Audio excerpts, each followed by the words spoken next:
નમસ્કાર, આપ જોઈ રહ્યા છો નિર્ભય ન્યૂઝ અને હું છું આપની સાથે રિદ્ધિ. ગુજરાતની અંદર માવઠું આવ્યું અને એ પછી સૌથી પહેલા સરકારે આપણે જોયું હતું કે 75 મણ મગફળી છે ખરીદવાની વાત કરી અને એ પછી સાંભળ્યું કે સરકારે હવે એવું કીધું કે 125 મણ મગફળી ખરીદવી છે અને ગયા વર્ષે જોયું તો કે 200 મણ મગફળી ખરીદવાની વાત આવી, પણ સરકારે આ વખતે એવી વાત કરી કે વધારે રજીસ્ટ્રેશન થયું છે, વધારે મગફળી વવાય છે, એટલા માટે અમે આ વખતે 125 મણ કરવાના છીએ. ઉપરથી માવઠું આવ્યું. ઘણા બધા ખેડૂતો એવા છે કે જેમની મગફળી છે બગડી ગઈ છે, એટલે સ્વાભાવિક છે કે ખેડૂતોનું કહેવું છે કે મગફળી હવે સરકાર લેવાની નથી. પરંતુ આ વખતે આ 125 મણ મગફળી લેવા પાછળનું કારણ અને એમની જ સાથે જે આ 44,000 રૂપિયા આપવાની વાત છે, આખી આ કાયદાકીય જે આંકડાની માયાજાળ છે એ સમજવી છે, કારણ કે સરકાર કઈ રીતે ખેડૂતોને ઊંધો કાન પકડાવી રહી છે એ સૌથી પહેલા સમજે. મારી સાથે અત્યારે ખેડૂત નેતા રતનસિંહ ડોડિયા જોડાયેલા છે. રતનસિંહભાઈ, નિર્ભય ન્યૂઝમાં આપનું સ્વાગત છે. આભાર. સૌથી પહેલા જે અત્યારે આ વખતે 125 મણ મગફળી ખરીદવાની વાત કરવામાં આવી છે, ગયા વર્ષે 200 મણ હતી, બરાબર? આ વખતે ઓછી કરવા પાછળનું તમને કારણ શું લાગે? બેન, એક આ આંકડાની માયાજાળ છે. જે પહેલા 75 મણ ખરીદી કરવાની કીધી, પછી 125 મણ કીધી. તો આમાં 125 મણમાં સરકારનું કહેવાનું એવું થાય છે કે મગફળીનું આ વખતે વાવેતર વધારે. તો સાહેબ, તમને બધાને ખબર છે કે તમે ખેડૂતની સીસીએમાં ટેકાના ભાવે કપાસ ખરીદતા હતા, તો કપાસ ઘટ્યો, એની અવેજમાં મગફળી વધી. 1 ઇંચ ગુજરાતમાં જગ્યા વધી નથી. તમારે જે કપાસમાં ભાવ ફેર દેવાનો હતો એ તમારે મગફળીમાં દેવાનો, એમાં તમારે ક્યાં ઘટાડવાની વાત છે? તમને કાંકડાની માયાજાળમાં ખેડૂતને ભોળો અને બિચારો બાપડો છે એટલે એને તમને ફસાવતા ફાવી ગયું છે. આદિ ભાષામાં તમે વિચાર કરો કે આજે 75 મણ ખરીદવાના હતા, ખબર હતી કે કંઈક આજે કોઈ પણ આંદોલન થશે, સરકાર પાસે આઈબીના એટલા બધા ઇનપુટ છે, ખેડૂતો માંગણી કરશે, એટલે ખબર હતી કે આપણે ફંડ જેટલું બચે એટલું બચાવો, એટલે 75 મને લાવીને રાખ્યું. એમાં કુદરતી કરવું અને થપાટ મારીને માવઠું થયું. માવઠું થયું એટલે અમને બહુ વિચાર્યું, બહુ બુદ્ધિપૂર્વક વિચાર્યું. આમની પાસે બહુ એવા ટેકનિકલ માણસો છે કે 200 મણ આપણે ખરીદતા હતા, જે ટેકાના ભાવે ખરીદવાનું બજેટ આપણી પાસે અલગ છે. તો એ બજેટમાં ધારો કે 1000 કરોડ રૂપિયા હોય તો 1000 કરોડ રૂપિયા આપણે મગફળી ખરીદવામાં નાખ્યા બેન.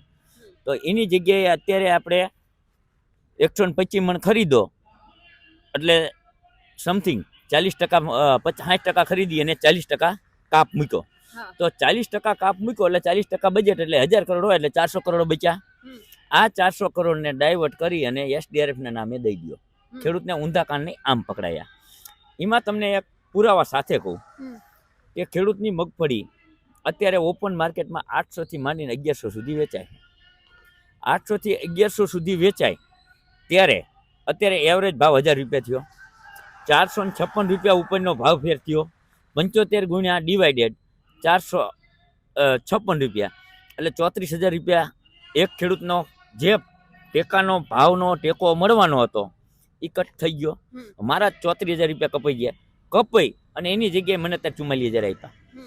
એમાં સરકાર હજી જો ખેડૂતને ઊંધા કાન પકડાવે કે ઉપરના 6,000 એમ આપ્યા, તો એ નથી. એ તમને કહી દઉં કે સરકાર ખેડૂતની મગફળી 200 મણ ખરીદે. 200 મણ ખરીદે એટલે 1 મણ દીઠ 100 રૂપિયા ખર્ચ લાગવાનું છે. 70 રૂપિયાનો કોથળો જાય, સિલાઈ જાય, ભરવાના જાય, મજૂરના જાય, ગોડાઉનમાં નાખવાના જાય, 8 મહિના રાખવાના જાય, અને 8 મહિના રાખ્યા પછી 500 રૂપિયા મણે ખોટ ખાવાની થાય.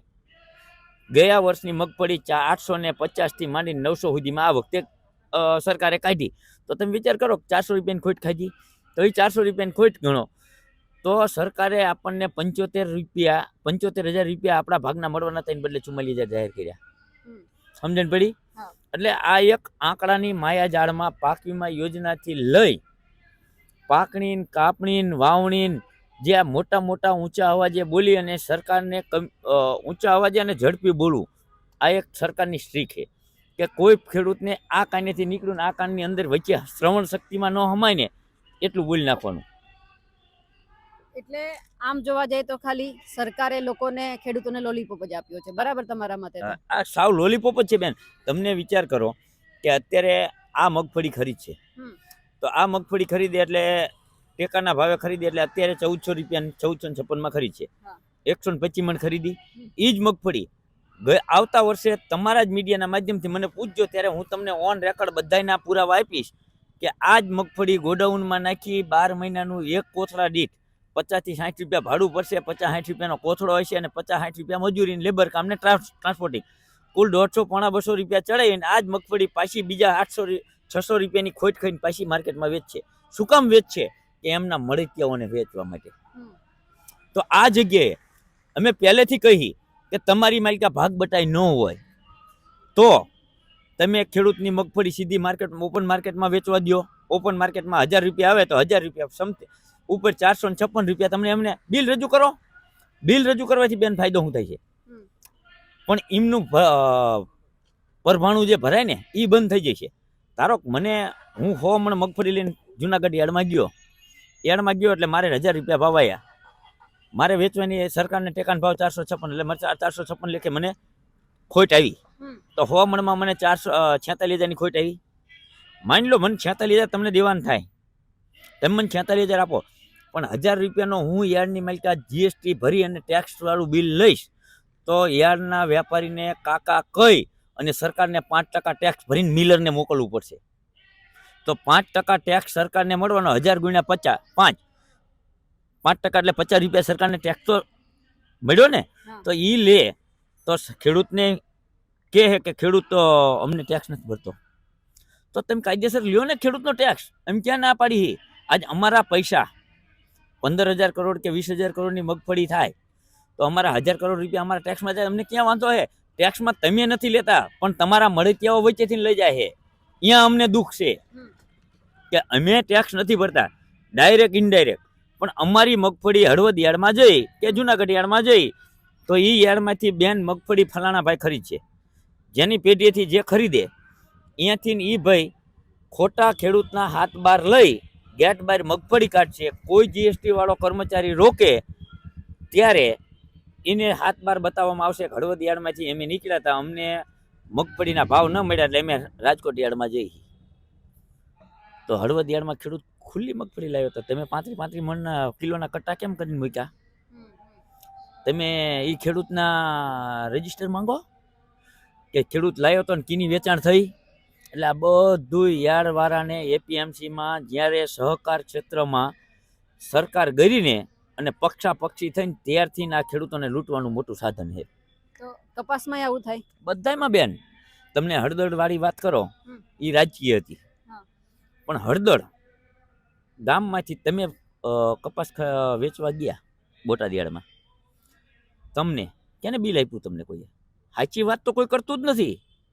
તમે યાર્ડમાં કપાસ વેચવા ગયા, તમે કપાસ મિલરના ઘરે પહોંચાડશો એટલે તમારે તમારો ખેડૂત પોતે જ મિલરના અહીંયા નાખવા જાય એટલે તમને કોઈ જીએસટી વાળો રોકવાનું નથી.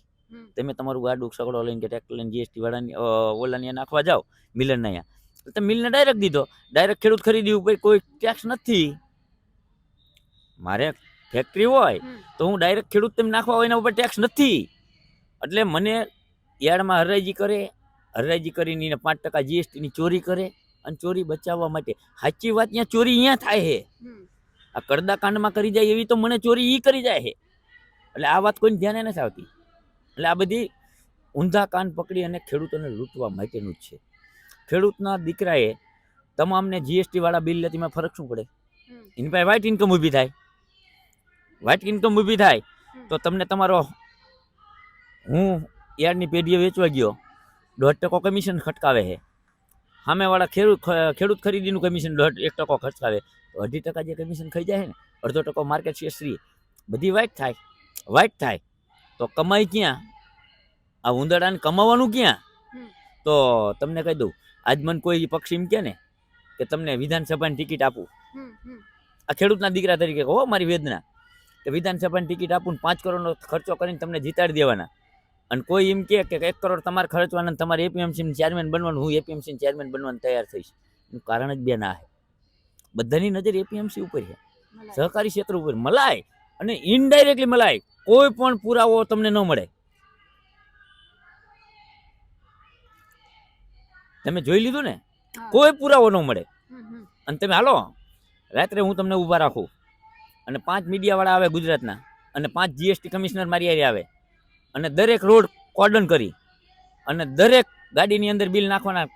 હું ખેડૂતના પેટનો દીકરો હું, બરોબર? હું આજીવન જાહેર જીવન છોડી દઉં. તમે 75% ગાડીને મળ્યા બિલ નહીં નીકળે, 7-12 ખેડૂતના નીકળે છે, 7-12 નીચે તારીખ જોઈશો તો 15 દી અગાઉની, મહિના અગાઉની પડી છે. અને એ જ ખેડૂતને રાતે તમે 3 વાગે જગાડીને ફોન કરો, ભાઈ સંજયભાઈ તમારી મગફળી આવી હતી, તો કે ના, તો આ ગાડી કોની છે? એટલે આ બધા મેં અખતર કરી લીધા બેન. પણ આ મગફળી કૌભાંડ હમણાં ગુજરાતની અંદર આપણે થોડા સમય પહેલા સુરેન્દ્રનગરમાં જોયું હતું કે આખા ગોડાઉન સળગી જાય. બેન ગોડાઉન સળગે એનું કારણ તમને કહું. અત્યારે આજે ટેકાના ભાવે ખરીદી થઈ, એજન્સી કોની? એજન્સીના માણસને ખેડૂતની મજબૂરી છે કે તમે રિજેક્ટ કરો છો. રિજેક્ટ કરવાની જરૂર નહોતી. જ્યાં એને 38-40 ઉતારાનો ક્રાઇટેરિયા હોય તો 38-40 થાય તો એની નહીં લેવાની. પછી બીજો ખેડૂત આવે, એને ખબર છે કે મારે 38-40 થયો, નહીં લે તો કાંઈ નહીં, જવા દો. અને જે ગરીબ લાગે ને જો ન લપ કરે એની નથી લેતા, બીજા 1000-2000 દઈને લઈ લે. તમને બેન ગયા વર્ષનું તમને દાખલો દઉં. ધાંગધ્રા યાર્ડમાં મારી જાણ પ્રમાણે ઘણા બધા એવા ખેડૂતોના રહ્યું રાય જેને વાવેતર જ નથી, ફોર્મ ભર્યા હતા, માર્કેટમાં ભાવ 1000 હતો તો એમને લઈ લીધી. જ્યારે વેચાઈ જાય, ખેડૂતને જરૂર હતી ને વેચાઈ જાય, એના ફોર્મ ભરેલા પડ્યા રહ્યા, એમાં વેપારીઓ નાખી. બેન તમને કહી દઉં કે અત્યારે જે મગફળી 40% મગફળી, સારી મગફળી આવી જાય. તમે જોજો હારા ગોડાઉન ભર્યા છે. અત્યારે તમારે ગોડાઉન ભાડે રાખવા જાવ તમને ક્યાંય નહીં મળે. એ કોના ગોડાઉન છે? મારા જેવા નેતા ના. કોઈ ખેડૂતનું ગોડાઉન ન ભર્યું, કોઈ ખેડૂતનું ગોડાઉન નથી. એ તમામ મગફળી ટેકાના ભાવે ખરીદવા હાટું, ટેકાના ભાવમાં નાખવા માટે જ. એટલે આ બેન એક મોટામાં મોટું આંકડાની માયાજાળ અને ખેડૂતો આજે વિશ્વાસઘાત અને છેતરપિંડી કરે.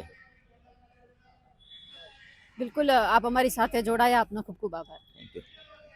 તો જે રીતે અત્યારે આખી આ માયાજાળ આપણે સમજી છે, પણ ખેડૂતોએ પણ હવે સમજવાનું છે કે જો તમારી સાથે કોઈ આવું બને છે તો તમે અવાજ ઉઠાવો. કારણ કે અત્યારે હવે એકમાત્ર એવું રહ્યું છે કે તમે ખુદ નહીં બોલો ત્યાં સુધી સરકાર તમને દબાવતી રહેશે. કારણ કે ઘણા બધા ખેડૂતો એવું કહી રહ્યા છે કે અમને હંમેશા નીચો પાડવામાં આવે છે, કારણ કે અમે જે વાવેતર કરીએ છીએ અમે સરકાર આગળ લાચાર બની જઈએ છીએ. સરકાર જે કહે છે એ જ પછી અમારે કરવું પડે છે. પણ આશા પણ એ જ રાખીએ કે હવે ખેડૂત છે જાગૃત થાય. અમારા અહેવાલને લઈને આપનું શું માનવું છે કમેન્ટ કરીને ચોક્કસથી જણાવજો. સાથે જ અમારી નિર્ભય ન્યૂઝ ચેનલને લાઇક, શેર અને સબસ્ક્રાઇબ કરવાનું ભૂલશો નહીં. નમસ્કાર.